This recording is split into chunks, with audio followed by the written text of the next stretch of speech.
myself up some of the thoughts that I have. Happy Monday, everyone. I hope you all are doing well. Welcome to another week in my life as a student teacher. Today is Monday, February 1st. Happy Black History Month. This is the start of Black History Month. Happy Black History Month to you all. It is the end of the school day. I just didn't have an opportunity to pick up the camera before now, but today was a good day. I had a great day today. It was the beginning of a new semester, so we have new classes and new groups of students that we'll be working with. I think I mentioned this in last week's video that there are, if I'm not mistaken, five speech classes, one acting class, and then one tech production class, intro to technical theater.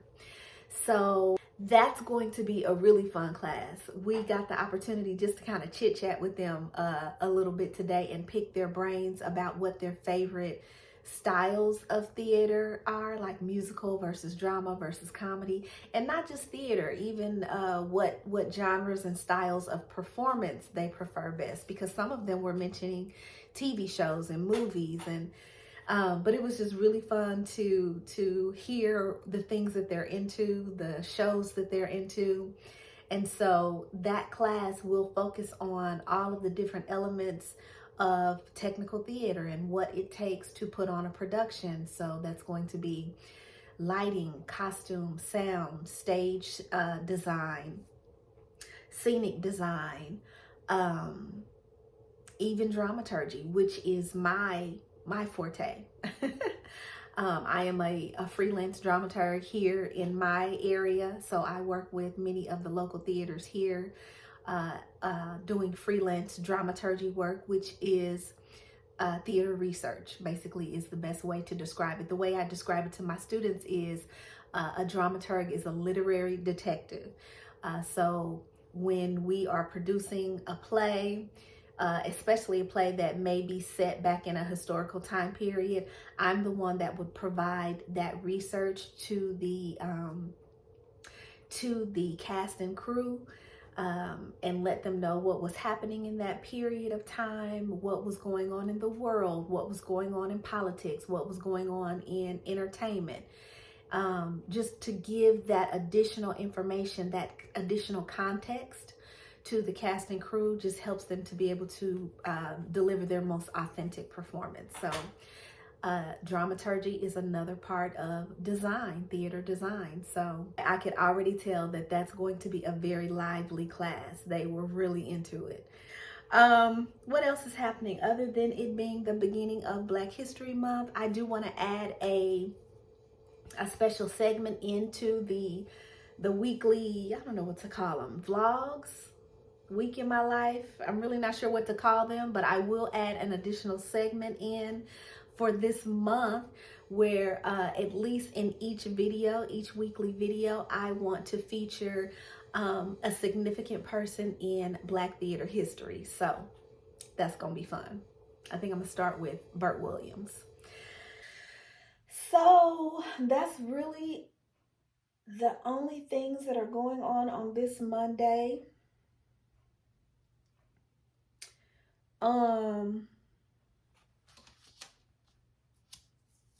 Yep, that's it. That's all. That's it. That's all for this Monday. I am going to do a little bit of planning and then probably check back in with you tomorrow. Hope you're having a great day. Good morning. Get that notification out of the way. Good morning, everyone. It is Wednesday, February 3rd. We are just about halfway through the week, you guys. I hope you are powering. I hope you are powering. I hope you are pushing through just like I am. What's going on today? Today, we won't have any students because we are doing some like trauma training. I think it's going to be focused on how to identify trauma in students. So that's going to be interesting. This will be a first for me. So I'm getting ready to log into that training. Check out my shirt. Oh, as you can see, I got the curls out today because of the shirt, which says curls, kinks, waves, braids, and rose. Okay, so it has been a couple of hours, and this training that the school district is offering today, it's really good. It's called Trauma Informed Training, and if any of you are educators or work in school districts, you probably are already familiar with this type of training. This is a first for me, but it was really interesting and gosh, just really thought-provoking. Part of what educators are tasked with doing is recognizing when trauma is taking place in a child's home, um, which might explain behavioral choices or academic choices or anything that just might be impacting their ability to learn. So, one of the things that came up today as this presenter was sharing this information with us is how there has been a study about the relationship between trauma endured as a child and health as an adult. So they were able to gather together a group of, I don't know how many adults that were participating in their study, but these adults had been experiencing various health issues in their adulthood, like liver issues, kidney issues, heart issues, and they began to research their backgrounds to see what kind of trauma they may have endured as children. And the relationship was just too big to miss. And so now there is fact-based research that suggests that the trauma that you may endure as a child could have adverse effects on you as an adult.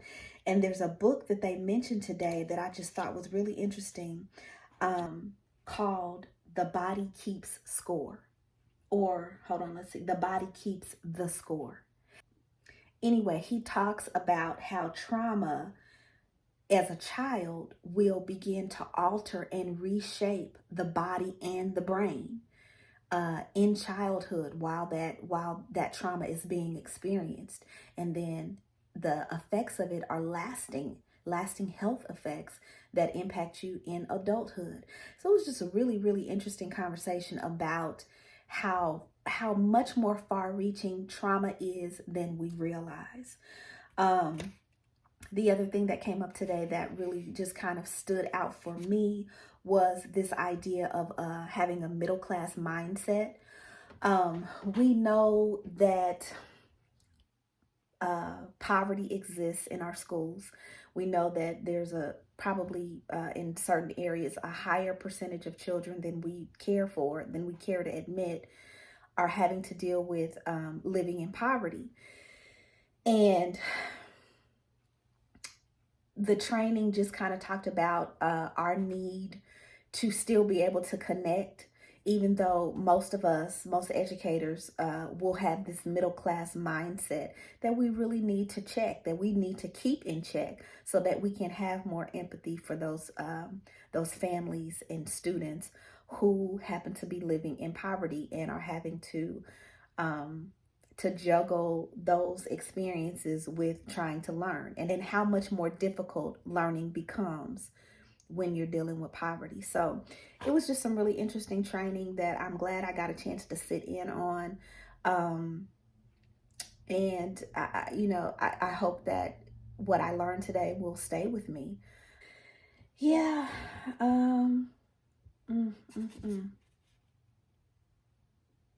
Interesting. Yep. Interesting and heartbreaking.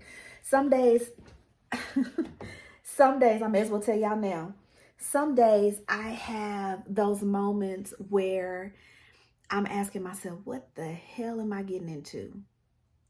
And I've definitely been having those moments. I had those moments all through last week.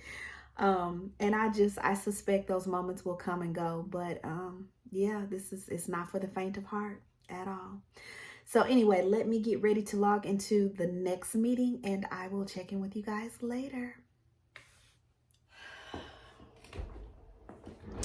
Hey you guys, and happy Friday. My goodness, happy Friday.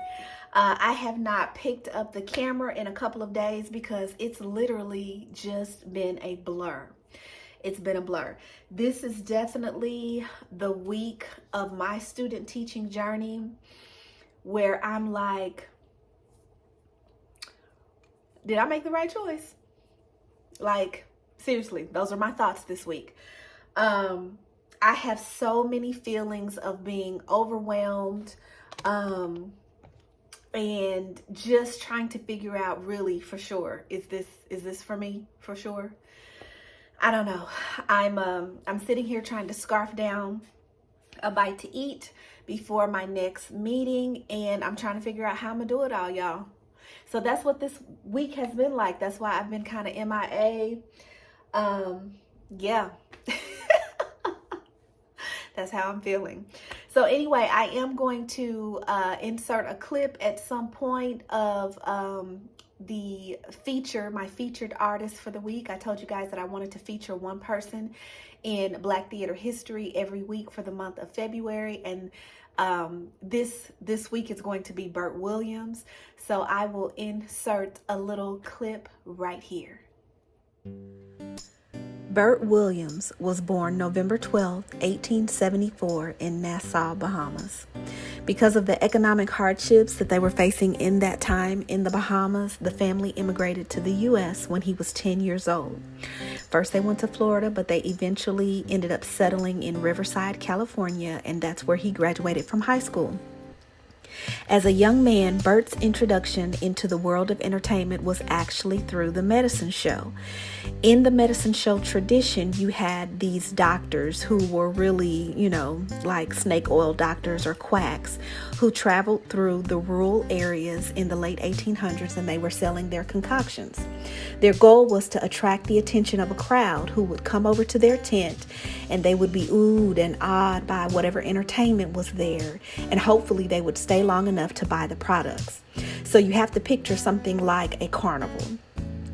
And every medicine show needed a barker, someone who would stand outside of the tent and get the people's attention and get them intrigued enough to want to come inside, step right up and try Dr. Warner's miracle ointment. So anyway, that's how Bert Williams got his start. And in that time that he spent with the medicine shows, he was really able to polish his storytelling skills, which would later become an incredible tool for him. So after touring with the medicine shows and variety performance acts, he got his first big break in 1893 when he accepted a position with a minstrel group. And that was the nation's most popular entertainment art form of the time. Now, minstrelsy had begun long before Bert was born. It was around the 1820s as a form of entertainment for middle to lower class audiences who could not afford legitimate theater. And by then, by the 1830s, blackface performance became overwhelmingly popular. Now, I already know just the words minstrelsy and blackface evoke some very strong feelings in the Black community. These performance types have left a damaging and hurtful legacy in not only American entertainment, but the society as a whole. Upon hearing these words or seeing these old images, our defenses immediately go up, and rightfully so. Our generations are so far removed from this time that it's often incomprehensible to understand why Black performers would participate in this type of entertainment.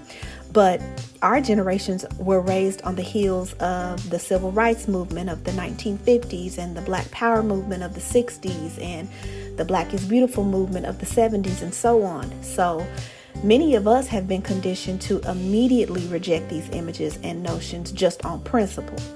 But since Bert Williams was the most successful and popular comedic performer of that time, he often bears the burden of our rejection.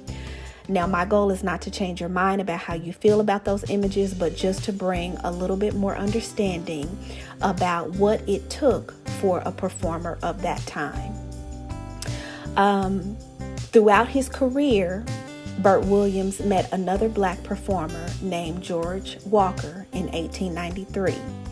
Together, they formed the Williams and Walker Company, and they had an immensely successful partnership for over 15 years. Although their act incorporated the use of blackface as part of Bert's character, the two actually rebuffed the stereotype that went along with it, because somebody had to break into the industry to begin changing it from within. So they attempted to reshape the narrative told by the white minstrels, and they replaced the false portrayals with a more authentic representation. They succeeded at outdoing white performers in their performance of blackness. So in essence, they were imitating the imitators, and they beat them at their own game. Bert Williams was an underappreciated actor, a uniquely skilled performer, and a frustrated genius. He was described by one of the white theater critics as the greatest comedian on the American stage. Not the greatest black comedian, but the greatest comedian. Robert Townsend describes him as the Jackie Robinson of show business. Somebody had to be first. Somebody had to break the color line. Somebody had to shoulder the burden. Somebody had to get their foot in the door first and then prop it open for others. Somebody had to lead with their own view of activism. Somebody had to sacrifice.